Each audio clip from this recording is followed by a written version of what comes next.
Hi everyone, it's Jen again. Hope you're having a good week. I had a good productive week working on the second gameplay portion of Esper X Guide, where the player will be more focused on navigating the headquarters and managing their time and resources to build their stats and build their bonds with their companions. I was probably heavily inspired by Persona in this regards, and I was trying to keep everything simple as far as like the dungeon portion of the game because there is this whole other like life simulator aspect of the game that will be almost like a second game. There's almost like two games attached together. That have a lot of systems that are interconnected. So, unlike most traditional RPGs where you gain XP and you gain a level and all your stats kind of get boosted, or you gain equipment and all your particular stats get boosted based on the stats of the equipment, the way you progress as far as building your character in this game will be through managing your time and doing activities in the base. Where you can spend hours basically training your physical stat or your magic stat, or gaining health through eating, and gaining your social skills through like studying at the library, working out at the gym, or spending time in meditation at the spa. So, and then you can also run into your different guide companions just randomly throughout campus, depending on their schedule and where you decide to be at any given point of time, or through making appointments to meet with them. And you will basically gradually build your personal stats through time investment and consuming mana. And then you will also get a big boost through increasing your rank and your bond level with your guides.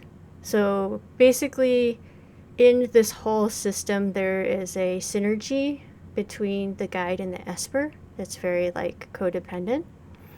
And your stats, the way they add up, will determine your rank. When your stats add up to a certain threshold, you will increase in rank. And increasing in rank, as well as having a corresponding bond level with your guide, will give you more access to their overall stats. So in other words, as you're gradually building your stats and increasing on your personal scores, when you unlock that next rank and corresponding bond level with their guide, you'll suddenly go from having 10% of their stats, like as a rank F and a bond level 1, to if you were to reach rank D and become a bond level 2, then you would have access to 20% of their stats. The guides do not give you additional physical or magic ability as far as your corporeal and your astral stats go, or your health or your mana, but they do give you more guidance points, and they will give you more of their different affinity stats, which would be like their discord, order, and balance, with there being a huge boost in their particular strongest affinity, and they will give you a big boost in their strongest social skill as far as power, empathy, and logic. Now, you don't have access to their power, empathy, and logic when you are making certain certain events and certain options in what you can do around headquarters will be blocked by having to have a certain social stat. But and then you won't have access to the guides bonuses while you're in headquarters. That will be just your social stats. So you do have to kind of increase your own social stats and not just completely rely on their bonuses. But in the dungeons, you will get more access to their higher social stats, and that will help you solve the puzzles more reliably. Okay, let me go ahead and show what I've done.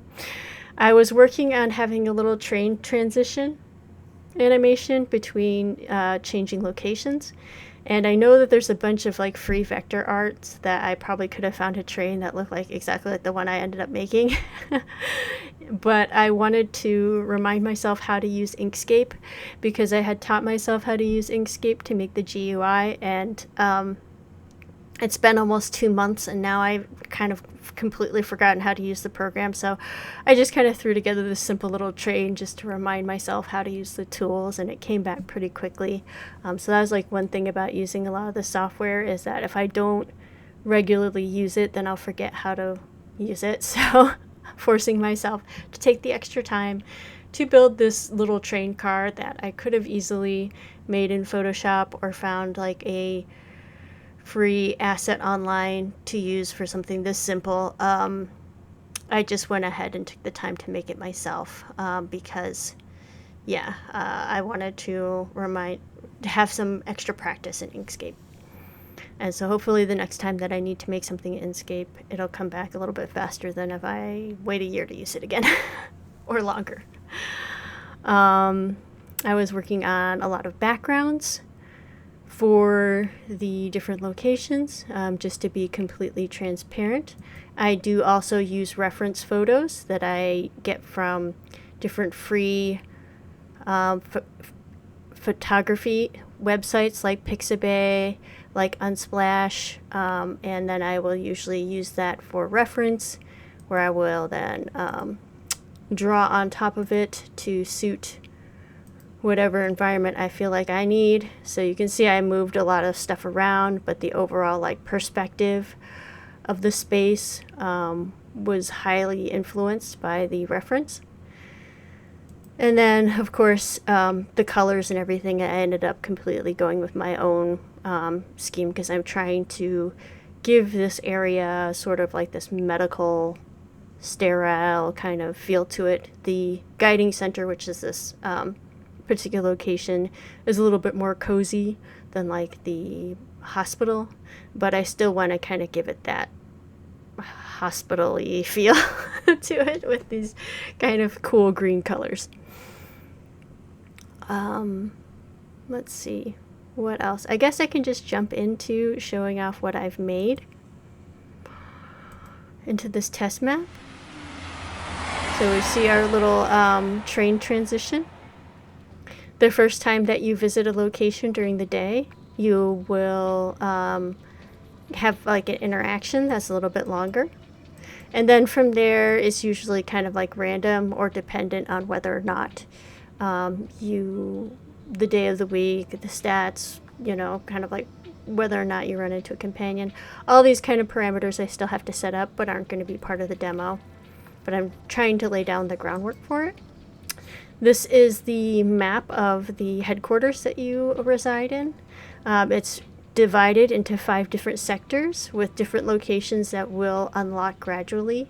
So here we have the residential sector, where you have your own little place, or I should say Ember, the protagonist. We have the medical sector, the pharmacy where you can buy medical supplies, the guiding center where you can meet your guides to get guidance, the hospital, which generally speaking is very event driven. You wouldn't really have a reason to visit the hospital normally. The exchange market, which is where you can sell and buy different goods, more like kind of gift items there, not so much like your dungeon supplies, which would be at the pharmacy. The dining plaza, where you can eat daily. You do have a threshold of eating 2 meals a day, and then after that you get 2 full. We have the recreational center with the training room, where you can spend time there to increase your corporeal or your astral stat. We have the spa, library, and gym to increase your various social skills. And then we have personnel services, where you will meet your manager, and you can get missions to earn money, little mini missions, and get your paycheck there after the end of every mission completion. Sorry, I should say mini missions are kind of like little tasks that just take time. that you can earn a small amount of company credits with. So when you leave a sector, it takes 2 hours. There's going to be 12 hours in a day before you have to go back to your residence for curfew.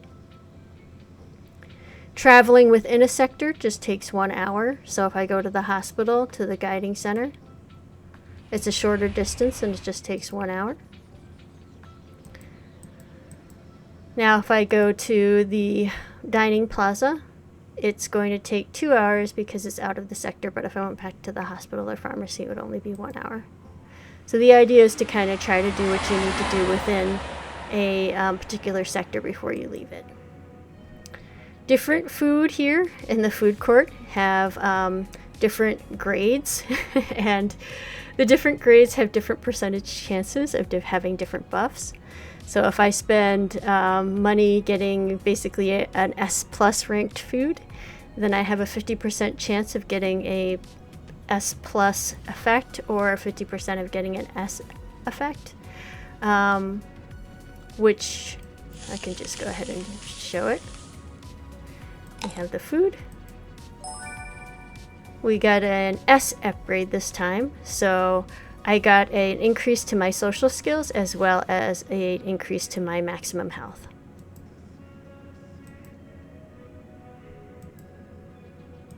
Oh, I can eat twice, so let me see if I want to try that S rank again, or S plus ranked food again. This time I got an S plus rank, which would either be a corporeal or astral stat increase, and a max HP increase of +5. So, yay. Can't eat anymore. So if I try to look at the menu again, it doesn't even let me look at the menu because I'm too stuffed. So that stuffed status will go away when you sleep and you have the next day.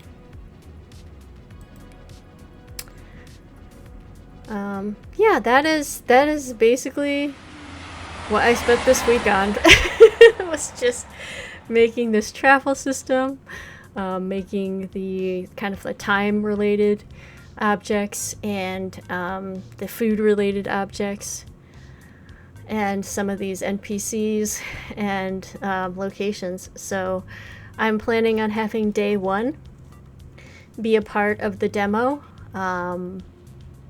It won't have all the options that I'm setting up for unlocked because it'll only be a partial day. But it should give the player some ideas of what the kind of life at headquarters aspect of the game is like. Yeah, that's all I got. I'm really excited. I'm hoping that I can finish what I need to have done for the demo by the end of this upcoming week, and then spend probably that week after just sort of bug testing and implementing fixes. So sometime after next week is when I'm aiming to have the demo release. I hope to see you there. Take care, and as always, don't forget to enjoy the process. Bye.